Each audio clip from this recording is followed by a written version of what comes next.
Assalamualaikum warahmatullahi wabarakatuh. Perkenalkan nama saya Muhammad Syafarudin dengan NIM D1011181085. Yang terhormat Bapak Eko Yuryanto STMT selaku dosen pembimbing utama.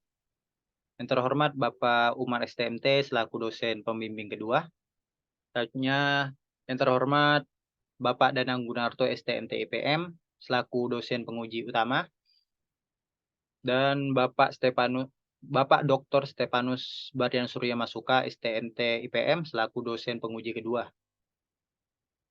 Hari ini saya akan mempresentasikan sidang tugas akhir saya yang berjudul Analisis Sistem Jaringan Distribusi Air Bersih IPA Kapur Tirta Raya IKK Sungai Ambawang Kabupaten Kuburaya.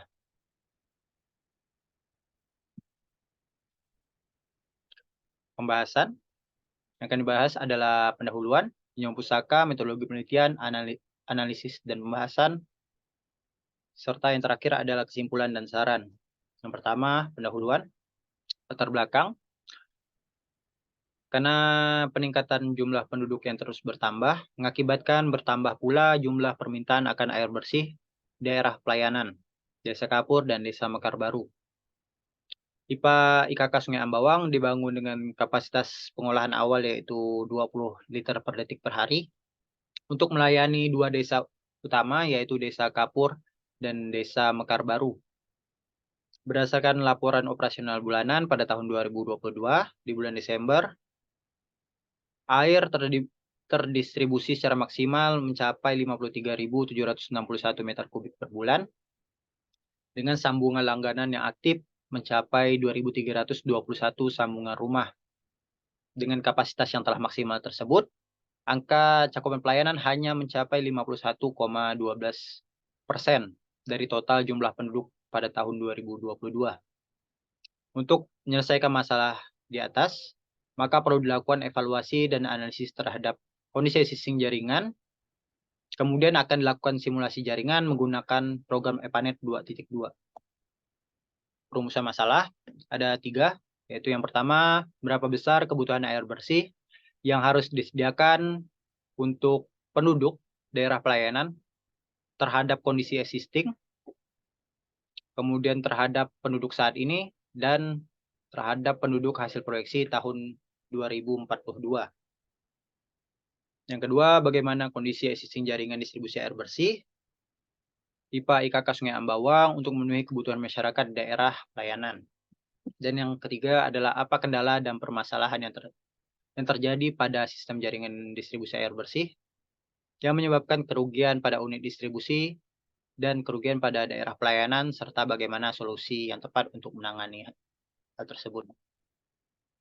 Tujuan penelitian ini yaitu untuk menganalisis besar kebutuhan air bersih masyarakat hingga tahun 2000 hingga tahun 2020 hingga tahun 2042 atau 20 tahun yang akan datang.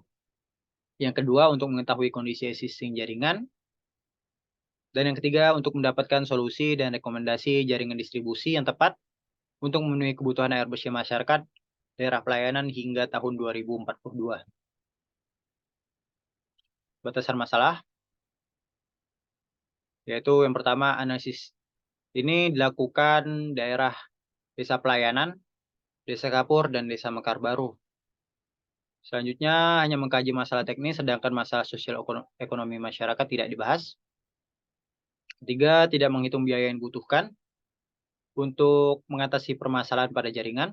Yang keempat, tidak melakukan analisa terhadap kualitas air. Dan yang kelima, menganalisa jaringan existing menggunakan bantuan program EPANET 2.2. Bab kedua yaitu tinjauan pusaka.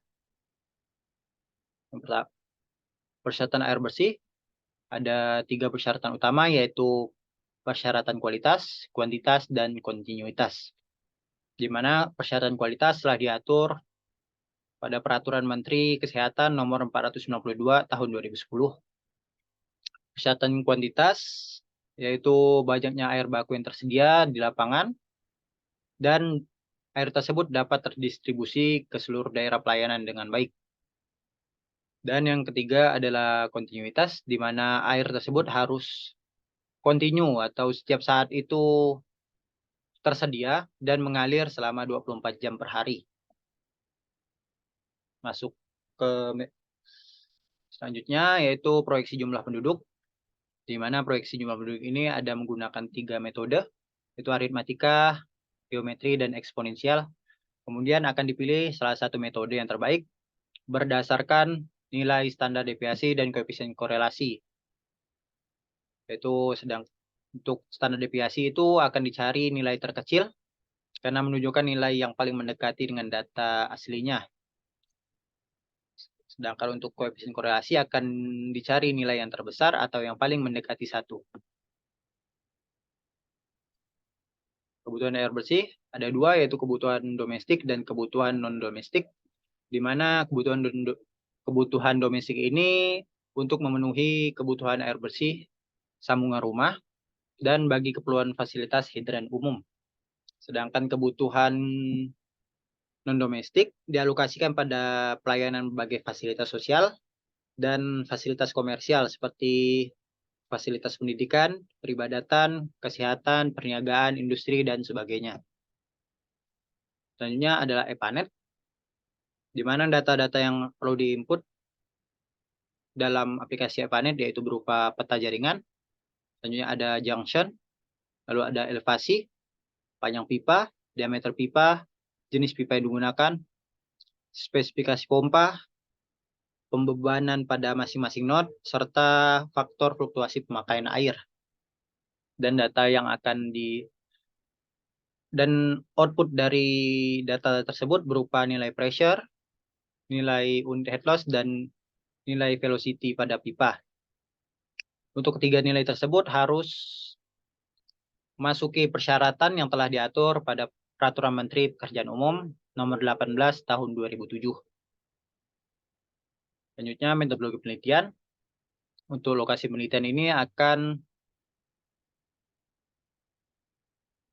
dilakukan di 4 daerah pelayanan, yaitu Desa Kapur, Desa Mekar Baru, Desa Ampera Raya, dan Desa Durian. Kondisi sistem jaringan berikut adalah peta jaringan distribusi untuk IPA yang berkapasitas 20 liter per detik. Selanjutnya ini adalah peta jaringan distribusi IPA berkapasitas 100 liter per detik. Pengumpulan data. Data yang dikumpulkan yaitu data primer dan data sekunder. Data primer berupa survei lokasi penelitian dan lakukan dokumentasi. Sedangkan data sekunder dibutuhkan peta jaringan distribusi existing, kemudian data kependudukan, lalu data tambahan berupa data fasilitas umum dan fasilitas komersial yang ada di daerah pelayanan. Dan yang terakhir adalah data pelanggan. Analisa data akan ada 3 tahapan analisa, yaitu analisa pertama adalah analisa kependudukan berupa perhitungan proyeksi jumlah penduduk. Kemudian ada analisa kebutuhan air bersih, di mana adalah perhitungan kebutuhan air bersih, baik itu domestik maupun non-domestik. Selanjutnya yang terakhir adalah analisa menggunakan EPANET. Berikut adalah diagram alir penelitian, analisis dan pembahasan, proyeksi penduduk, jumlah penduduk existing pada tahun 2021 itu di 4 desa pelayanan mencapai 34.723 jiwa. Kemudian berikut adalah tabel perhitungan untuk mencari nilai standar deviasi dan koefisien korelasi dari ketiga metode yang telah dilakukan. Dan didapatkan metode aritmatika sebagai metode yang akan digunakan dalam proyeksi jumlah penduduk karena mendapatkan nilai standar deviasi terkecil dan koefisien korelasi yang paling mendekati 1.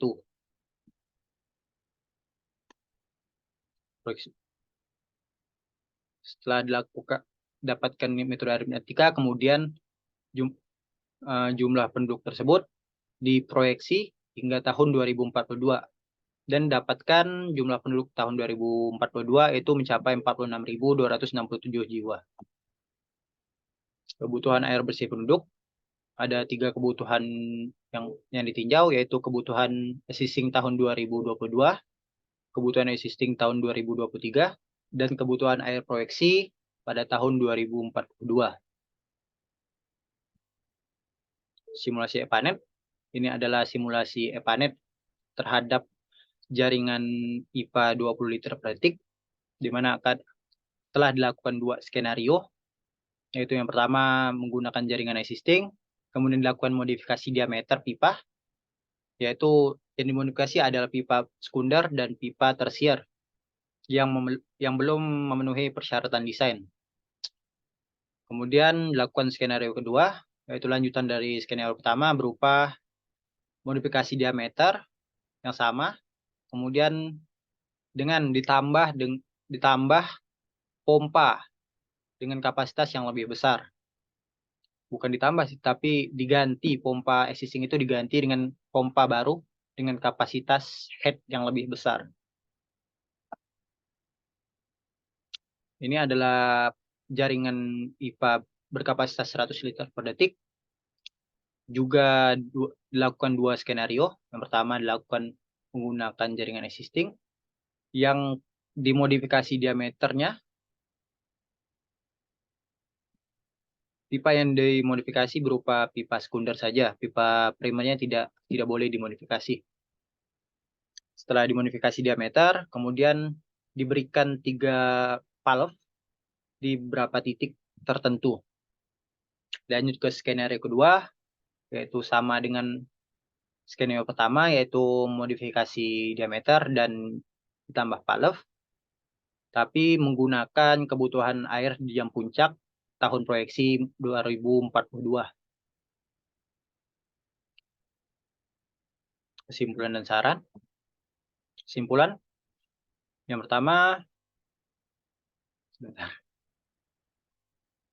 kebutuhan air bersih pada jam puncak yang harus didistribusikan oleh IPA IKK Sungai Ambawang pada kondisi existing tahun 2022 mencapai 29,958 liter per detik. Kemudian pada kondisi existing tahun 2023 mencapai 52,641 liter per detik. Dan pada tahun proyeksi 2042 mencapai 68,505 liter per detik. Yang kedua, hasil analisis jaringan distribusi air bersih dilakukan di 2 jaringan yang berbeda, yaitu jaringan IPA 20 liter per detik dan IPA 100 liter per detik. Di mana hasil existing jaringan IPA 20 liter per detik terdapat 6 junction dengan pressure yang tidak memenuhi persyaratan, ada 26 pipa dengan velocity di bawah syarat, dan ada 2 pipa dengan unit head loss di bawah syarat. Sedangkan pada jaringan existing 100 liter per detik, permasalahan hanya pada nilai velocity, yaitu terdapat 65 pipa dari total 73 pipa yang ada yang belum memenuhi persyaratan. Dan yang terakhir adalah rekomendasi untuk simulasi terbaik pada jaringan 100 liter per detik tadi untuk kebutuhan yang sekarang hingga 20 tahun mendatang, yaitu dipilih skenario kedua. Karena telah memenuhi semua kriteria yang ada, yaitu nilai pressure, velocity, dan unit head loss telah memenuhi persyaratan desain.